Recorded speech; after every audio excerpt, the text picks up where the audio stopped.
고린도전서 8장 1절부터 13절의 말씀 교독하도록 하겠습니다. 우상의 제물에 대하여는 우리가 다 지식이 있는 줄을 아나 지식은 교만하게 하며 사랑은 덕을 세우나니 만일 누구든지 무엇을 아는 줄로 생각하면 아직도 마땅히 알 것을 알지 못하는 것이요 또 누구든지 하나님을 사랑하면 그 사람은 하나님도 알아주시느니라. 그러므로 우상의 제물을 먹는 일에 대하여는 우리가 우상은 세상에 아무것도 아니며 또한 하나님은 한 분밖에 없는 줄 아노라. 비록 하늘에나 땅에나 신이라 불리는 자가 있어 많은 신과 많은 주가 있으나 그러나 우리에게는 한 하나님 곧 아버지가 계시니 만물이 그에게서 났고 우리도 그를 위하여 있고 또한 한 주 예수 그리스도께서 계시니 만물이 그로 말미암고 우리도 그로 말미암아 있느니라.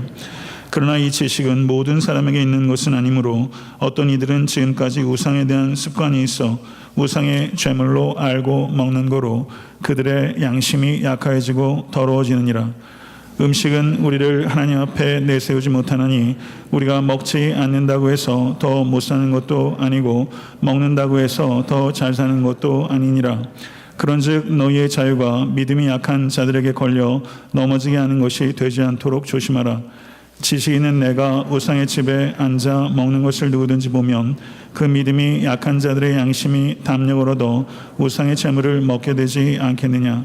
그러면 내 지식으로 그 믿음이 약한 자가 멸망하나니 그는 그리스도께서 위하여 죽으신 형제라. 이같이 너희가 형제에게 죄를 지어 그 약한 양심을 상하게 하는 것이 곧 그리스도에게 죄를 짓는 것이니라. 다 같이 그러므로 만일 음식이 내 형제를 실족하게 한다면 나는 영원히 고기를 먹지 아니하여 내 형제를 실족하지 않게 하리라. 아멘. 하나님의 말씀입니다.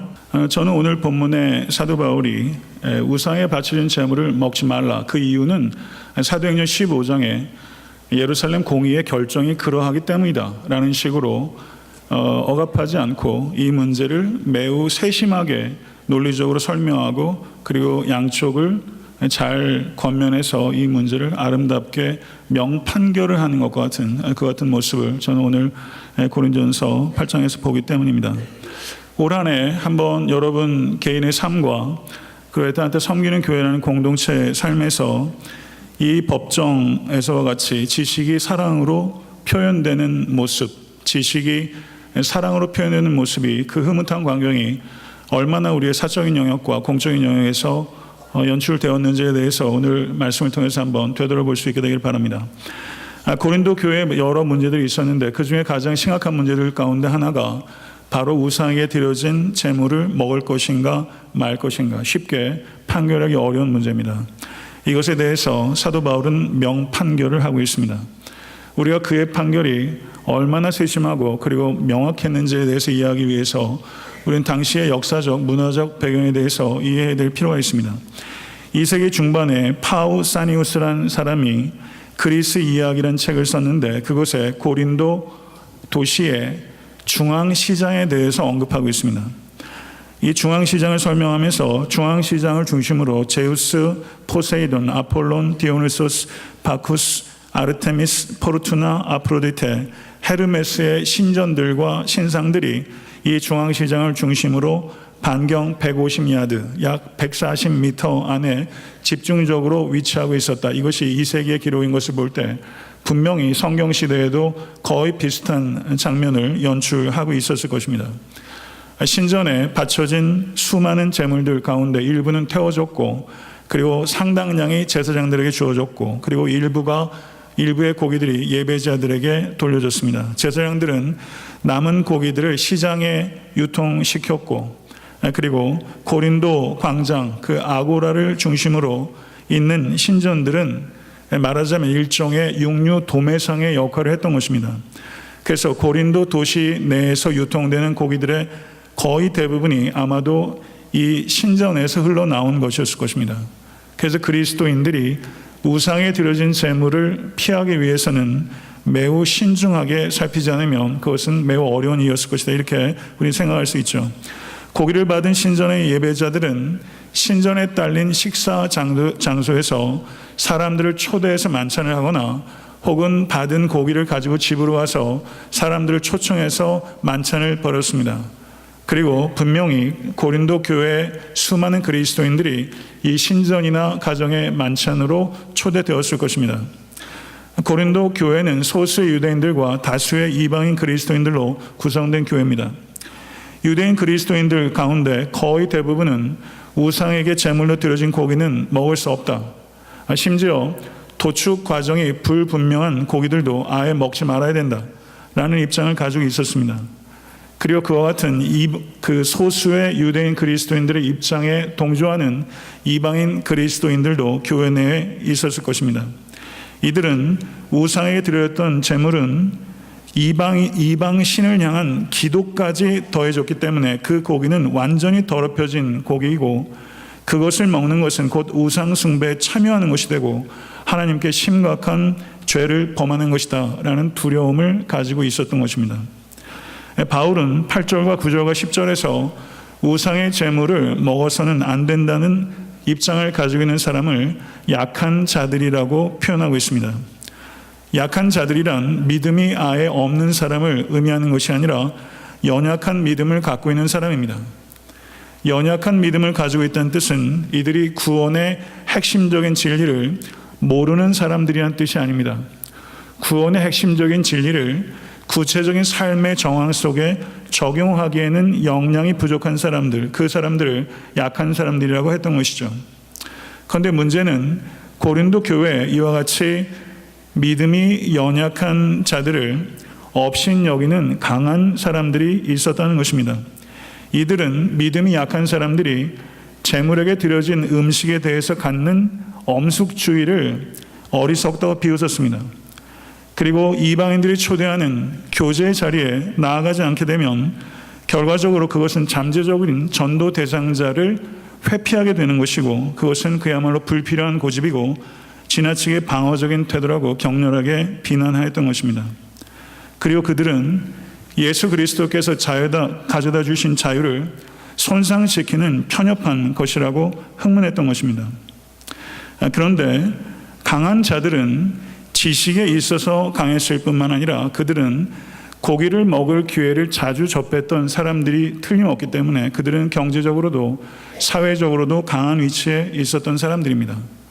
그래서 우상의 제물을 먹지 말아야 된다고 주장하는 사람들은 그들이 지식에 있어서 약한 존재일 뿐만 아니라 경제적으로 사회적으로도 약한 지위에 있었던 사람들, 그러니까 이중적으로 취약한 위치에 있었던 사람들이다, 이렇게 우리는 생각해 볼 수 있는 것입니다. 성도 여러분, 우상의 제물이라는 문제에 대해서 같은 교회의 그리스도인들조차도 동일한 문제에 대해서 얼마나 상충하고 상반된 의견을 가질 수 있는가 하는 것을 우리는 우상의 제물의 문제를 통해서 볼 수 있게 되는 것입니다. 여러분들께서도 신앙생활 해오시면서, 그리고 올 한 해 교회에서 여러 가지 사역들을 하시면서도 동일한 문제를 바라보는 우리의 시각들이 얼마나 상충되는가 하는 것을 많이 경험해 보셨을 것입니다.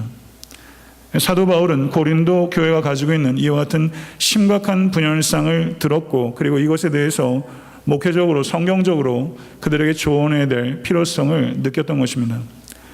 우상의 제물이라는 문제가 여러분과 제가 직면한 문제도 아니고 앞으로 직면할 문제도 아닙니다. 그렇지만 우상의 제물이라는 동일한 문제에 대해서 상반된 시각이 상충하는 것은 여러분과 저의 거의 매일의 신앙생활의 문제를 할 수 있죠.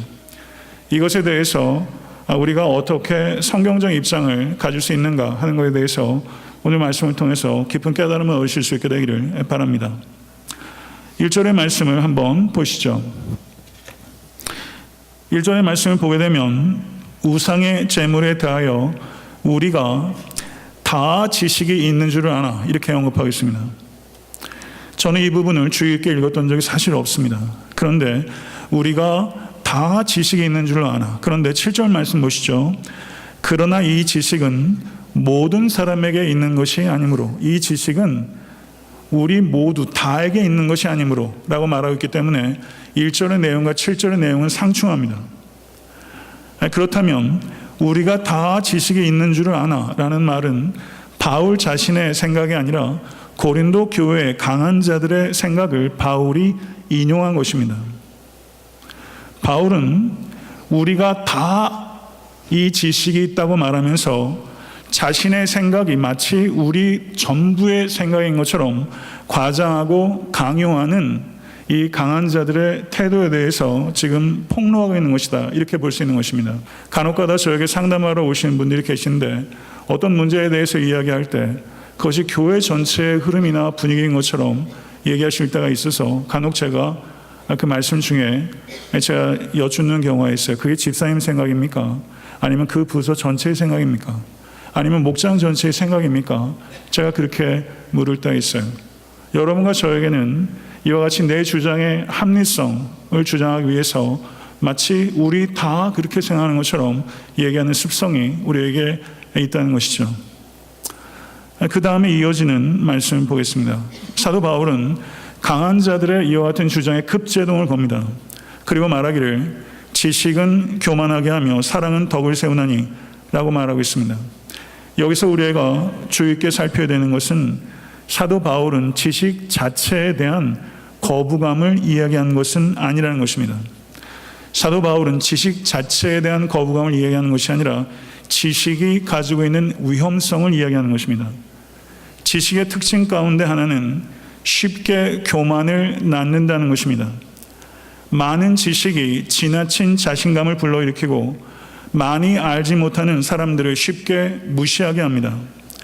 성도 여러분, 확신이 없는 것의 문제도 있지만 지나친 확신이 만들어낸 문제는 더 큰 문제일 수 있다는 것을 기억하시고 매사에 신중하실 수 있게 되기를 간절히 바랍니다. 여러분의 자신감이 교만이 되지 않도록, 그리고 자신감이 교만이 아니라 담대함으로, 예수 안에서 담대함으로 될 수 있는 우리 모두가 될 수 있기를 바랍니다. 고린도전서 13장 2절을 보게 되면 내가 예언하는 능력이 있어 모든 비밀과 모든 지식을 알고 또 산을 옮길 만한 모든 믿음이 있을지라도 사랑이 없으면 내가 아무것도 아니요 라고 말씀합니다. 다시 한번 강조하는 바이거니와 바울이 주장하는 것은 지식의 무용성이 아니라 지식이 사랑과 분리될 때 그 지식은 필연적으로 왜곡되고 타락된다라는 경계인 것입니다. 그러므로 성도 여러분, 참된 지식의 열쇠는 사랑입니다. 지식이 사랑으로 표현될 때 세움의 역사가 나타나게 될 줄로 믿습니다. 세움은 고린도 전서 전체를 관통하는 주제이고 넓게 보면 바울 서신 전체를 관통하는 주제입니다. 세움이란 말 참 좋지 않습니까? 올해 새롭게 목장들이 세워지는데요. 세움 목장 너무 좋잖아요. 먼저 선점하시면 좋을 것 같아요. 세움교회 참 좋잖아요. 고린도 전서 전체를 관통하는 주제거든요. 고린도 전서 14장 26절은 이렇게 말합니다. 그런즉 형제들아 어찌할까? 너희가 모일 때 각각 찬송시도 있으며 가르치는 말씀도 있으며 계시도 있으며 방언도 있으며 통역함도 있나니 모든 것을 덕을 세우기 위하여 하라. 골로새서 1장 28절 29절은 우리가 그를 전파하여 각 사람을 권하고 모든 지혜로 각 사람을 가르치면 각 사람을 그리스도 안에서 완전한 자로 세우려 함이니 이를 위하여 나도 내 속에서 능력으로 역사하신 이의 역사를 따라 힘을 다하여 수고하노라. 아멘. 사도 바울은 힘을 다하여 수고했던 사도입니다. 그런데 사도 바울이 힘을 다하여 수고했던 목표는 세움이었습니다. 성도 여러분, 교회의 섬김의 목표는 세움입니다. 그래서 저는 오늘 설교의 제목을 제가 굉장히 좋아하는 프레이즈거든요. 한번 따라해 보시겠습니까? 본질에는 강철같이 비본질에는 갈대같이. 이건 정말 위대한 격언이라고 생각해요. 본질에는 강철같이 비본질에는 갈대같이. 위대한 인간상이죠. 그러나 저는 오늘 설교의 제목을 바꿨어요. 저를 한번 따라해 보시기 바랍니다. 세움. 지식이 사랑으로 표현될 때, 지식이 사랑으로 표현될 때 세워지게 되는 역사가 나타나게 되는 것입니다. 모쪼록 이 자리에 함께 하신 모든 권속들의 가정 위에, 그리고 우리가 사랑하는 이 연약하고 다채로운 애타한테 섬기는 교회라는 이 공동체가 지속적인 세움의 역사가 확장되는 공동체가 될 수 있게 되길 간절히 소원하고 그 일을 위해서 기도하고 헌신하실 수 있게 되길 주님으로 축원합니다. 4절에서 6절 말씀을 보게 되면 사도 바울께서 우상의 제물에 대한 성경적 지식을 기술하고 있는 부분입니다. 4절부터 6절의 말씀을 우리 다시 한번 읽어보도록 하겠습니다. 다 같이 읽겠습니다. 시작. 그러므로 우상의 제물을 먹는 일에 대하여는 우리가 우상은 세상에 아무것도 아니며 또한 하나님은 한 분밖에 없는 줄 아노라. 비록 하늘에나 땅에나 신이라 불리는 자가 있어 많은 신과 많은 주가 있으나 그러나 우리에게는 한 하나님 곧 아버지가 계시니 만물이 그에게서 났고 우리도 그를 위하여 있고 또한 한 주 예수 그리스도께서 계시니 만물이 그로 말미암고 우리도 그로 말미암아 있느니라. 고린도전서 8장이 불과 13절로 구성되어 있지만 제가 절마다 주석하는 방식으로 설교하지는 않겠고요. 오늘 본문 전체에서 핵심적인 내용들을 제가 요약하는 방식으로 설교하겠습니다. 지금 4절부터 6절까지의 말씀의 요지는 이런 것입니다. 우상의 제물의 문제에 대해서 우리들도 고린도 교회의 여러 강한 자들처럼 우상은 실제로 존재하지 않는다는 것과 하나님은 한 분뿐이시라는 것을 전적으로 동의합니다. 하늘과 땅에 신들이 많으나 그들의 존재는 모두 거짓이며 우리에게는 모든 존재의 기원이 되시고 모든 존재의 목표가 되시는 하나님이 계시며 하나님의 창조의 통로가 되는 창조자이신 주 예수 그리스도께서 계십니다. 아멘. 여기서 특별히 6절의 말씀은 신앙 고백을 담고 있는 부분이에요. 이렇게 4절부터 6절까지 기술하고 있는 우상의 제물에 대한 성경적 지식이 함축하는 의미는 우상은 존재하지 않는 허구이기 때문에 우상에게 드려진 제물을 먹는 것은 신앙의 본질과는 하등의 관계가 없는 것입니다. 사도 바울은 그렇게 진술한 것입니다. 그런데 그 다음에 이어지는 말은 7절의 말씀을 한번 보시기 바랍니다. 7절의 말씀, 그러나로 연결되고 있습니다. 이 지식은 모든 사람에게 있는 것이 아니므로 라고 말하면서 4절부터 6절까지 언급한 우상의 제물에 대한 바른 지식을 고린도 교회 모든 성도들이 가지고 있는 것은 아닙니다 라고 말하고 있습니다. 그리고 이 진술의 기초에서 사도 바울은 권면을 하고 있는데 그것이 9절에 기록되어 있습니다. 9절 말씀 다 같이 읽겠습니다. 9절 말씀, 그런즉 너희의 자유가 믿음이 약한 자들에게 걸려 넘어지게 하는 것이 되지 않도록 조심하라. 이것이 오늘 본문의 권면입니다. 사랑하는 성도 여러분, 그리스도인들인 여러분과 저의 삶에 있어서 우리의 행동은 지식에 따라 행동하는 것은 충분하지 않고 형제 자매들에게 미칠 영향에 따라 행동해야 하는 것입니다. 이것이 사도 바울의 주장입니다. 바울은 우상의 제물을 먹는 것이 신앙의 본질에 하등의 문제가 되지 않는다라고 분명한 지식을 가지고 있었지만 사도 바울은 그와 같은 지식을 갖고 있지 못한 약한 지체들에게 거리낌 없이 우상의 제물을 먹는 것이 그들에게 악영향을 끼쳐 그들을 실족하게 할 수 있다는 것이 훨씬 더 중요한 문제라고 본 것입니다.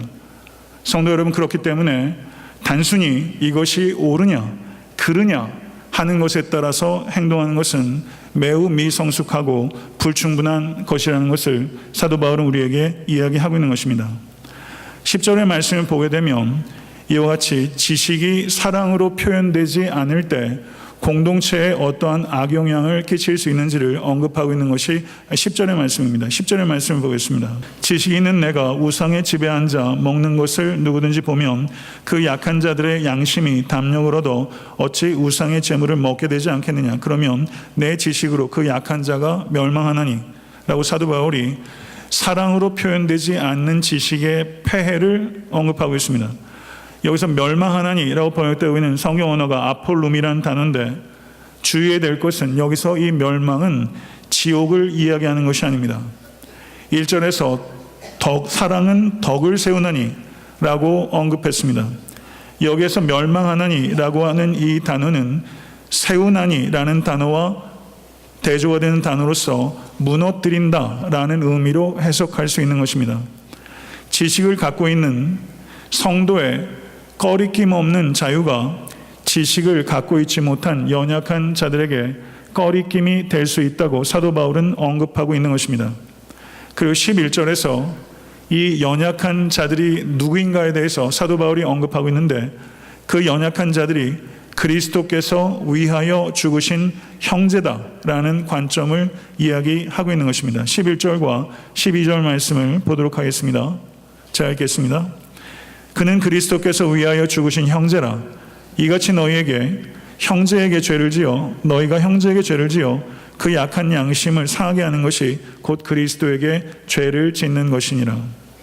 성도 여러분, 사도 바울이 이야기하는 바는 그리스도께서 목숨을 포기하신 내 형제를 위하여 너는 재물에 대한 자유를 포기하는 사랑을 실천할 수 없느냐, 이것이 사도 바울의 논리인 것입니다. 그리스도께서 목숨을 희생하신 형제를 위하여 너는 내가 재물을 먹을 수 있는 자유를 포기할 수 없겠느냐, 이 이야기를 하고 있는 것입니다.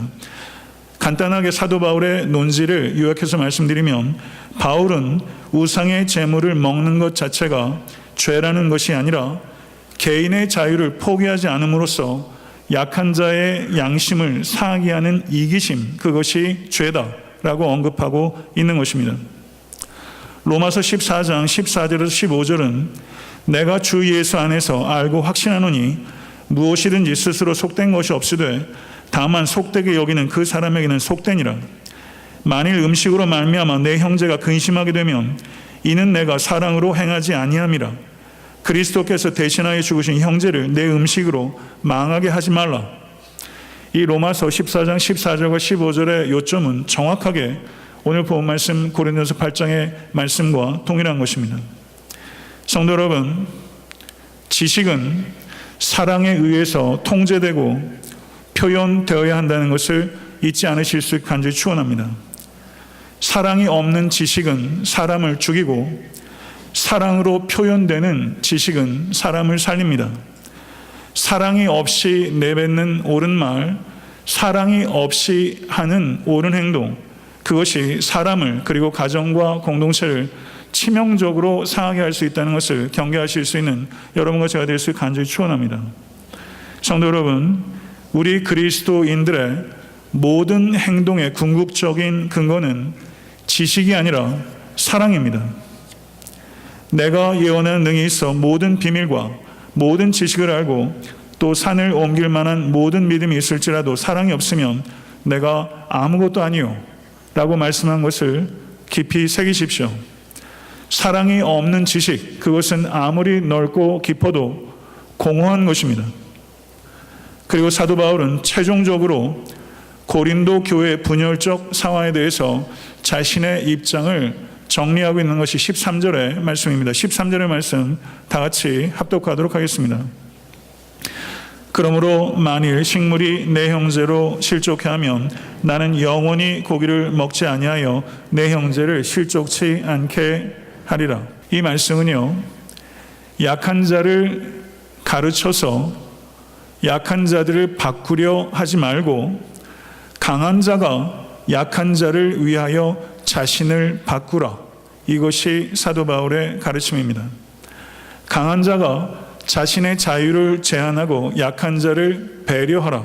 이것이 성경적 원리이고 이것은 바로 여러분과 제가 오늘 하루하루 매일을 살아가는 데 있어서 너무나 중요한 영적 지식이라고 할 수 있습니다. 오늘 고린도전서 8장 1절부터 13절은 논리적으로 따라오는 것이 어쩌면 조금 어려웠을 수 있겠지만 제가 오늘 간략하게 핵심적으로 말씀드린 전체의 내용을 조금 제 언어로 해석적인 요소들을 첨부해서 제가 간략하게 말씀드리겠습니다. 경청하시기 바랍니다. 고린도 교회 성도 여러분, 우상의 재물을 먹는 것 자체는 하등의 문제가 없다는 것이 여러분의 질문에 대한 저의 대답입니다. 그러나 약한 자를 배려하지 않고 지식대로 행하는 것은 참된 지식도 참된 자유도 결코 아닙니다. 다른 성도에게 미칠 영향까지를 고려하는 것이 참된 지식이며 다른 형제들의 유익을 위해서 자신의 자유를 제한하는 것이 그리스도인의 참된 자유입니다. 그리스도인의 자유는 이토록 고상하고 역설적입니다. 저는 그리스도인들에게 어느 고기라도 먹을 자유가 있다는 것을 압니다. 그리고 참 자유는 그리스도께서 가져다 준 것입니다. 그러나 저는 우상의 재물을 먹을 수 있는 자유를 기꺼이 그리고 영원히 포기합니다.